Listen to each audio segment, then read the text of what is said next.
Thanks everyone for joining this wonderful session today. Myself Ravi Daparthi, a CTO and co-founder of Urvin Labs.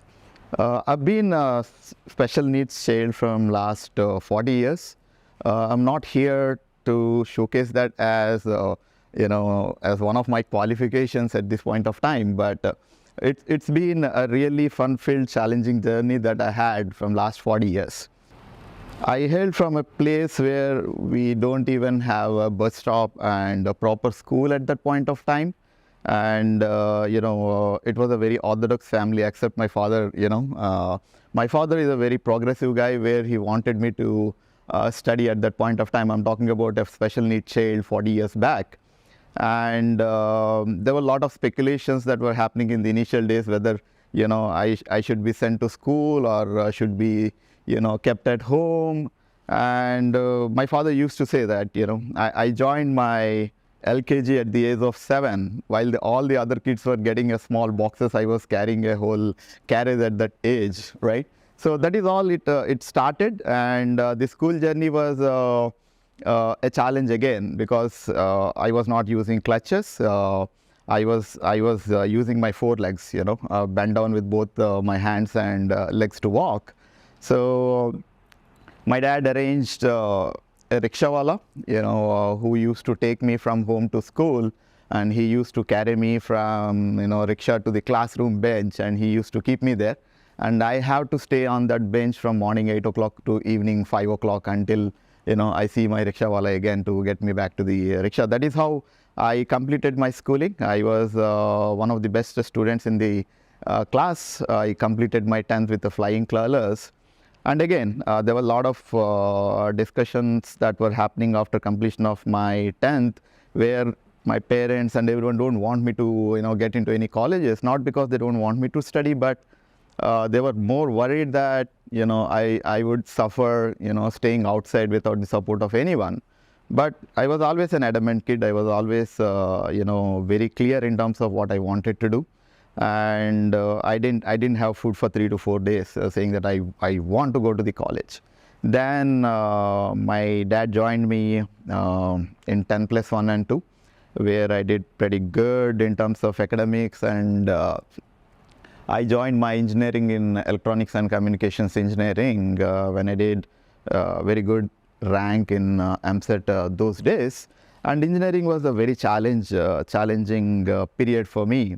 On the day of my joining, I lost my father. He was my biggest support financially, emotionally, and physically. And I started looking at a completely different world the moment I lost him. There were a lot of burdens in terms of the commitments that we have, the financial burdens that we have, all of that. On the first day of engineering, I started looking at the real world, in terms of how difficult it would be if you're not committed, if you're not planned properly, if you're not having that resilience in terms of, understanding what you wanted to achieve. So it was a pretty big and reputed engineering college, and I was given my class in the 4th floor. And imagine we have our, most of the labs are in the 1st floor or in the ground floor. Every day I need to climb 4 stairs at least 3 to 4 times for the rest of my engineering days, right? So it was painful in the initial days. It was really exhaustive exercise every day to do all that stuff. But as I said, I was always an adamant kid. I was very clear in terms of what I wanted to achieve, and all of these, I don't say hurdles, but all of these challenges are in fact opportunities for me to prove that, what I am, whether I can able to do it or not. So I completed my BTech with the flying colors. I was one of the rankers at the university level, but I always wanted to be in academics. I was pretty good in academics. I wanted to be in academics. I got pretty good numbers in terms of getting admission in some of the premier institutes at that point of time, but still I have my financial burden at that point of time where I couldn't able to afford. Then I realized, okay, this is not what I can achieve at this point of time. There is no point in sweating. and I was literally struggling. I was literally struggling financially and other aspects as well. I have my commitments that I need to take care of behind, because I don't have father. I have a brother that needs to support his education and all of that. Then I landed in Hyderabad with lot of dreams, lot of aspirations, when I landed, I hardly have 1500 in my pocket. That is what the money that I landed with to attend one of the interviews. I took an auto and went to the interview venue, and I came back, and it was a far off, and out of 1500, I'm done with almost 1200 rupees, and I'm left with 300 rupees. Okay, that was the situation at that point of time. Then I was realizing, what is next? What is tomorrow? Right? If I have to attend another interview tomorrow, I need to take an auto, and I don't have anything in my pocket other than that 200 or 300, whatever that we have. But I was advised my elder brother, do you really think that you can afford an auto? Considering the situation that you are in. If I were in a very bad mood, I would have taken in a completely different sense. Why the hell that this guy is saying this? If not auto, what is that I'm supposed to take? I'm a four-legged guy. What is the expectation? No, my thought process really didn't go in that direction. Then I started realizing, yes, this is what is the reality of life. This is what it is, right? So self-reliability is something that I take very, very seriously. That is one thing that I adopted from the initial days of my life. It is not about job, it is not about money, it is not about anything else. It is all about my self-reliability. Transportation is the biggest hurdle for someone who is, walking with four legs, right? So then I came to know that Hyderabad municipality provides a free transportation for handicapped. So then I went to their office, I took a pass. I don't even know how to, get onto a city bus, how to get down a city bus. These are all the challenges that I was looking at that point of time. It was all fun rather than any difficulty as such, right? So what I did, I still feel it is funny how I actually overcome all of that. At that point of time, I thought, okay, it's not the job, it's not the interviews, it is not anything else, but the biggest milestone that I need to cross is how to get the transportation independence in my life. That was the step that I need to take. So I took a small box. I had my backpack. Morning 5 o'clock I used to start, go to bus stop, get onto the bus which comes first, and wherever you feel like getting down, I used to get on the bus. It was not easy getting on the city buses and getting down the city buses in the traffic with a lot of people around. There are a lot of ambiguity, where it would stop, where it would start, when it would stop, when it would start, and all of that. So sometimes I used to put my clutches on the bus and I used to get on, and the bus used to start. My clutches used to be on the middle of the road. Okay, probably this way of doing things are not working. So next time I used to put my sticks on in the bus, and I used to stand down to get on the bus, and bus used to go. I used to be in middle of the road. Someone used to come and pick me up, kind of stuff. So what I learned out of it is not ashamed of doing something which you feel comfortable and which is the need of the hour, right? Not that, what people would think if you are in middle of the road, or someone would look at you with a very pity mindset kind of stuff. So I crossed that milestone with the flying colors. I never had. I almost roamed the entire Hyderabad in a city bus itself. Even at this point of time, if I want to travel, I would love to do that, in any city, not only in just Hyderabad. Then I started my professional journey in Pune. In fact, from Maharashtra. Pune is the place where I started my career. I always wanted to, to be an entrepreneur. Even though I started working in jobs, that entrepreneurship was always there in my mindset. I joined in a software company in Pune, but I couldn't able to survive for long here, because of many obvious reasons. Then within 3 months time, I had to move back to Bangalore, and there I started working in a startup company which is having around hardly 100 employees at that point of time. For 6 months, believe me, for 6 to 7 months, There was no Saturday, no Sunday, no holiday, nothing. I attended the office all 6 months with absolute passion, and we built some really beautiful, products at that point of time where we were awarded the best, right? Still there was some unsatisfactory feel that was, clubbing on top of my head, that this is not, where, I should be standing. So then I started working. I moved out to another new company where it was one of the biggest multinational companies in the world, and I started working there slowly. Then I reconnected with one of my mentors, my well-wisher, everything, Mr. Swami. So we had a small, he started a small company at that point of time in Bangalore. The whole idea is to enable the rural unprivileged people. When I say unprivileged, not on financial grounds or not on physical grounds, but more on an opportunity ground, right? They have a lot of passion, fire in belly, but they don't know how to, where to and when to, pick up those opportunities. Then I joined him, and we worked really hard in terms of training a lot of people from rural villages, and we enabled them getting placed in a lot of multinational companies at that point of time. And then I got into Indian Institute of Sciences, and I was doing the academics, I was working, there are a lot of things that were happening. And then that entrepreneurship is still there, even though if we are struggling financially and we are just settling down at that point of time, I was very clear in terms of what I wanted to achieve, and in fact looking for an opportunity.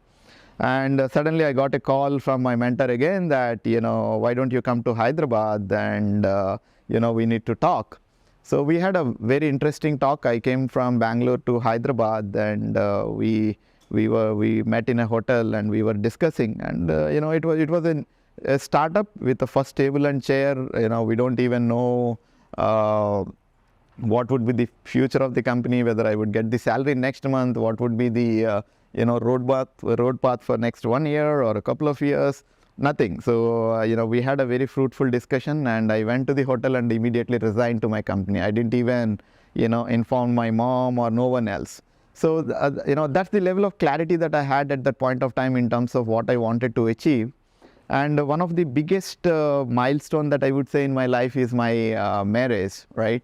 So I was always very proud, or whatever it is, that I always look at the positive things in every aspect. But after meeting my fiancée or my wife, it was really a proud moment. I ashamed of myself that people can be so positive than this lady, and she was one of the most successful factors behind my every step that I took in my life, along with my brother and my mentors.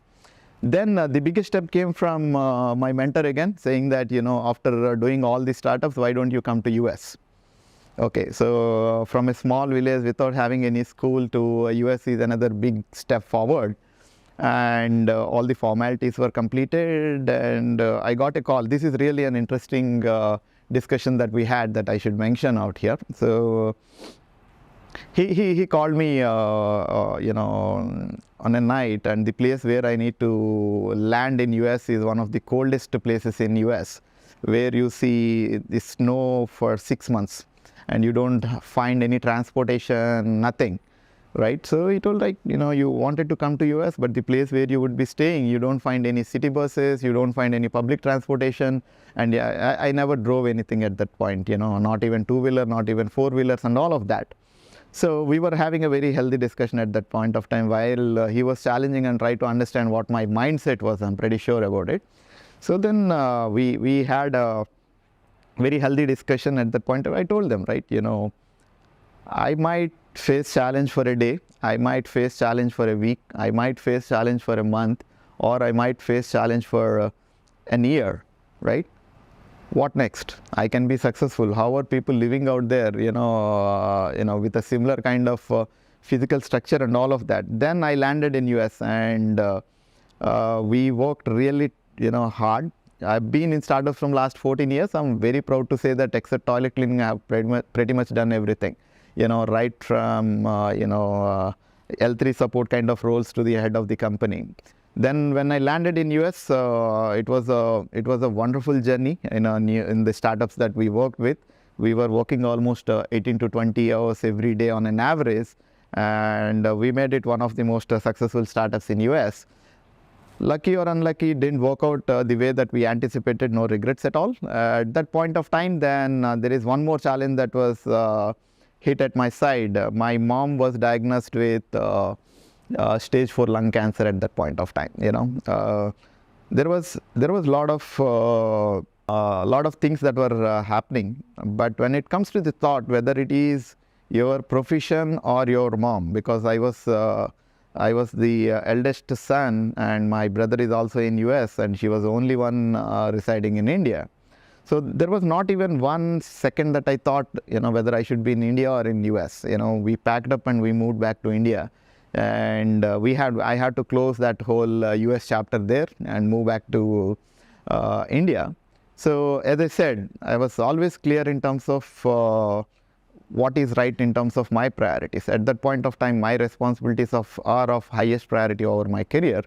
And when I landed, I was informed that she can hardly survive for 4 to 5 months time, but she survived for 4.5 years very happily, and I'm pretty sure that our movement from US has made that possible. At this point of time, if I look back, I don't have any regrets, but she had one of the most happiest days ever in her life. And then and there were a lot of financial obligations for that movement from US to India in a short period of time.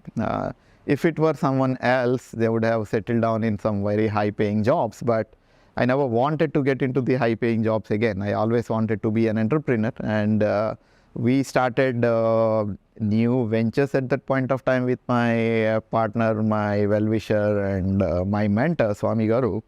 And within 4 years' time, now I stand as a co-founder of 3 companies. Urvin Labs is a product company with around close to 100 employees, and Maxotech Solutions, which is into consulting services, and Signitive is into professional services.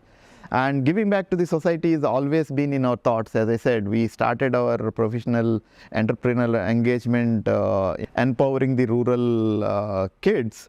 So Signitives, we started engagement in our own villages, where we were actually empowering local kids and putting them in professional services, and we have been doing pretty good.